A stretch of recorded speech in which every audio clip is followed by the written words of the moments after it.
বিসমিল্লাহির রহমানির রহিম। আজকে আমি ভিডিও এসেছি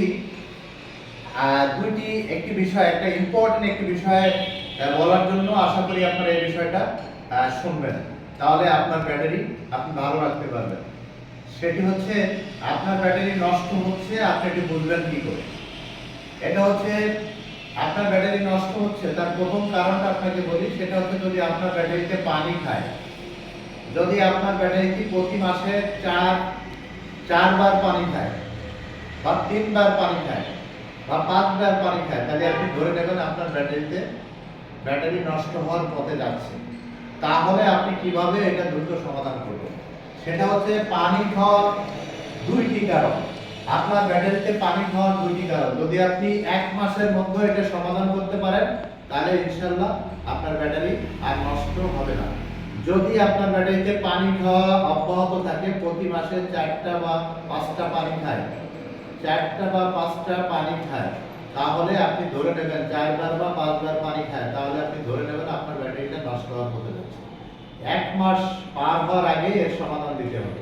সেটা প্রথম কারণ হচ্ছে, আপনি প্রথম যে চার্জটি করিয়েছেন, মানে মাদার চার্জ যেটা আমরা বলি, প্রথম চার্জটা যদি আপনি 36 ঘন্টা চার্জ ভালো না করাতে পারেন, যেমন 12 ঘন্টা চার্জ 12 ঘন্টা রেস্ট, 12 ঘন্টা চার্জ 12 ঘন্টা রেস্ট, এই 12 ঘন্টা চার্জ 12 ঘন্টা রেস্ট, 12 ঘন্টা চার্জ 12 ঘন্টা রেস্ট, 12 ঘন্টা চার্জ 12 ঘন্টা রেস্ট, 36 ঘন্টার ভিতরে আপনি গাড়ি বের করবেন না। এবং আপনি চার্জারের কাটা একদম মাঝখানে রেখে, মানে 20-এ রেখে, এর সোজা রেখে আপনি চার্জ করাবেন। যদি আপনি এইভাবে চার্জ না করাতে পারেন, তাহলে আপনার ব্যাটারিতে চার্জ হয়নি। নাম্বার 2, কেন আপনার ব্যাটারিতে পানি খাচ্ছে? যদি আপনি এইটা ভাবে না করাতে পারেন, তাহলে আপনার ব্যাটারিতে পানি খাওয়া শুরু করবে। কারণ আপনার ব্যাটারিতে কোনো না কোনো ভাবে চার্জ ঠিকমতো ব্যাটারিতে সরবরাহ করতে পারেনি। যদি আপনি 36 ঘন্টা চার্জ দিয়েও থাকেন, হয়তো বা ব্যাটারি পাইনি, তাহলে 36 ঘন্টা চার্জ যেভাবে দেওয়ার কথা সেভাবে আপনি দিতে ব্যর্থ হয়েছেন। দ্বিতীয় কারণ হচ্ছে, আপনার চার্জার যদি নষ্ট থাকে, তাহলে আপনার ব্যাটারি পানি খাবে। মাসে 3টা 4টা 5টা 6টাও পানি খেতে, 6বারও পানি খেতে পারে আপনার চার্জার যদি নষ্ট থাকে। এই পরিস্থিতি যদি 1 মাস আপনি দেখেন, সাথে সাথে আপনি যারা চার্জারের কোনো বিশেষজ্ঞ, তাদের কাছে যাবেন, চার্জার আগে ঠিক করবেন।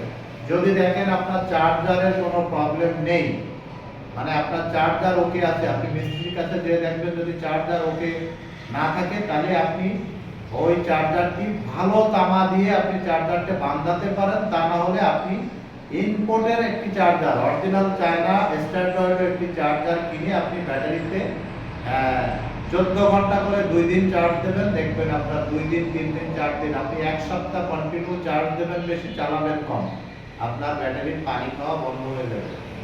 আর নাম্বার 2 হচ্ছে, যদি আপনার চার্জারে কোনো প্রবলেম না থাকে, তাহলে আপনি ধরে নেবেন প্রথম মাদার চার্জ ভালো হয়নি।